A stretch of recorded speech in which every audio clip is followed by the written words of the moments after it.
Hi everybody, welcome to month 4 of Rise and Shine, and this month we're going to be working on a block called Virginia Settlement, and this is the beautiful block right here.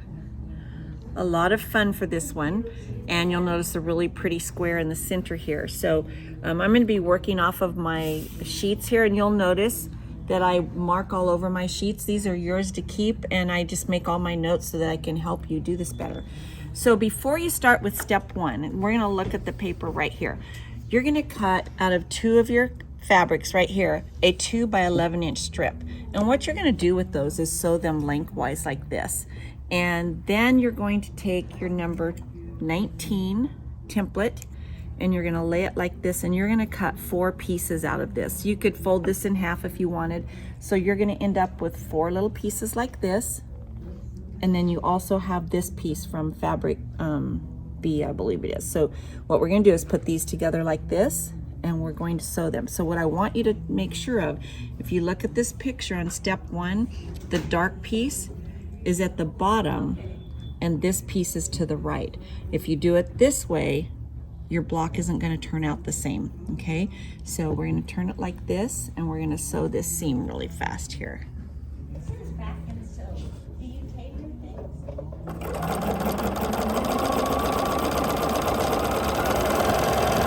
And I like to use these little strips for those of you who haven't watched my videos before, because it catches the seam.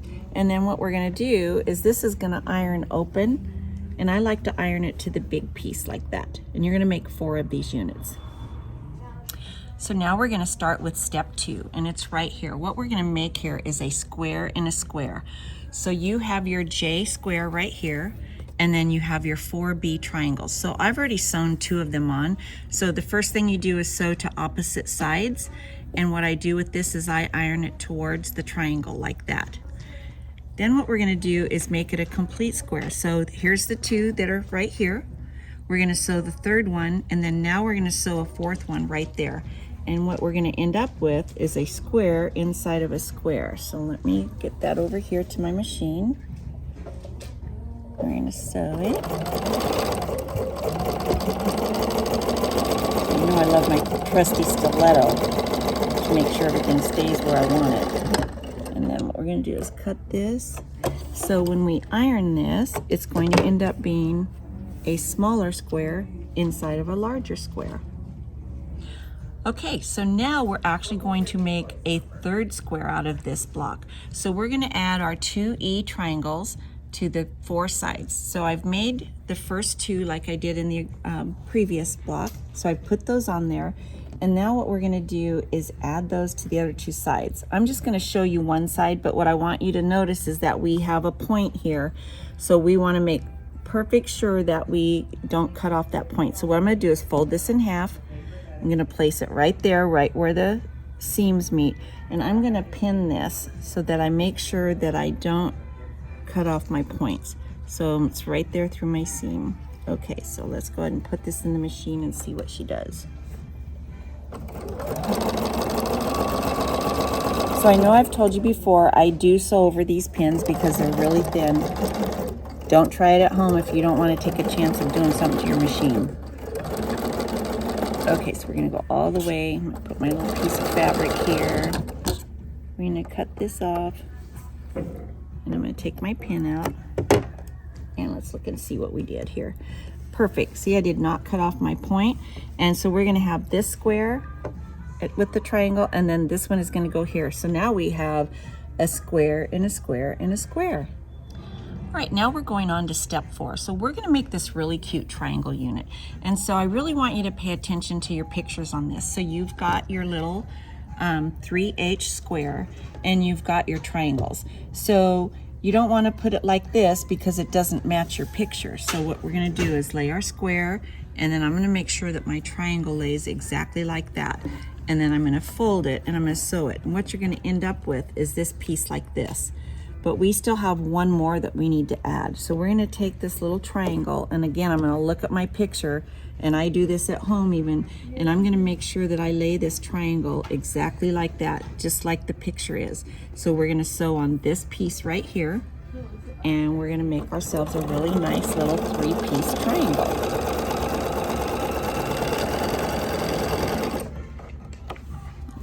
piece off. And then when we open it, it's going to look like this. And we have this really nice area down here that's going to give us our 1/4 inch seam. And both of these should be pressed towards the triangle so you can see the back of this one. You're going to make 4 of these units. Okay, we're moving right along here. So we are on step 5 now. So we're going to take this unit that we just made. We have 4 of these, and we're going to add this 2G triangle to it. So it's going to go on the corner like this. So we have 1 piece there, and we're going to put 1 piece on the other side like this. So I've already made this part for you just to show you. So now I'm going to add that second piece, and you'll notice from these that I have that one of them is totally purple, one is green. Your fabric has a lot of different colors, so you're not going to have any 2 squares that look exactly the same, but that's kind of the beauty of K Facet. So we're going to start this unit. I want to make sure that these pieces are lined up really nice. So we're going to get this under our machine here. There we go.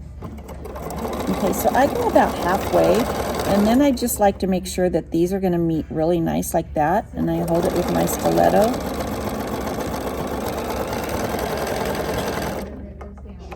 And then we're going to trim those off. These again are going to be pressed towards the outer triangle. So it's going to be a unit that looks like this. And you should have your 1/4 inch up here and your 1/4 inch down here where those seams meet. All right, we're on our last project now. So we're going to be doing number 7. And there's 2 parts to this. So the unit that you just made, we're going to put 2 of those on our center square and a square and a square that we made. And then we have this extra 2 units. And we're going to add this unit that we did in step 1. So you'll notice I already did 1 here. You want this dark little square towards the triangle right there. So we're going to set this one like this, and we're going to sew this one on here really fast. I say really fast, it doesn't mean I want you to sew real fast. I don't know why I say that, I just do. I guess I work in fast mode. Okay, so we're going to have that like that. It's going to end up like this. You're going to make 2 of these units, and you are going to iron this towards the little outside unit that you just did. All right, so this is the second part of step 7. So we made 2 units like this with these 2 little squares with this. Now what we're going to do is add the remaining 2 units to their big square and a square and a square like this. And be careful right here at these points, ladies, that you pin them and they make them really pretty. So now we have the 2 that we made just previously, and these are going to go on like this so that we have all of our star points are going out. But I am going to pin this one because I have a point here and a point here, and I'm really picky about those points. So if you haven't watched this before, I'm going to go with my pin right in where the seams cross, but I always turn it to the other side to make sure I got right at that point. Then what I'm going to do is go in at this point right here on this one and pin it. So what I'm going to do with my pin is I'm going to leave it straight through like this. I'm not going to fold it down. I'm going to take 2 more pins and I'm going to angle them like this, and I'm going to go about a 1/16 or an 1/8 of an inch from my middle pin, and you'll notice my middle pin is still sticking straight through like that. Then I'm going to put this one here. Then you can actually take this pin out. I learned this way long ago. You can leave it in this way if it helps you see where that is. These I'm not going to worry about doing because I can marry my seams. But when you have a point, you really want to make sure that you match those so that you have those pretty points when you're finished. So we're going to sew this on, and we're going to sew one of these units to both edges of our square and a square. And let me make sure, I'm going to use my trusty stiletto here to make sure that that stays right where I want it, right there. And I go way under my presser foot with this, just don't sew over it. Okay, so when I get to here, I want to make sure that I go through, you see where my needle is, that I catch that. I think I might be a little bit off, but I can always go back and sew a little bit bigger seam. It's just harder if you have to take a seam out. I don't think we're going to have to take a seam out. We might have to stitch a little bit closer. Okay, so let's put this here. We're going to look at it so that I can show you what I'm talking about. And then I do like to trim all these little hairs when we're done with that. So let's open this up because I think I left too big a spot right there. See how they're not quite matching? So I'm gonna go back in, and right here, I'm just gonna start like back here and just barely move. It's probably like a 32nd of an inch so that I get that point really pretty. And this is just gonna go like this, and you're gonna have one here and one over here, and your block is finished. And let's look at the back of this. I did press all of these seams open. I tried doing it not doing that, and it just didn't lay as flat. So there you have it. This is our finished block from month 4, and it is called Virginia Settlement.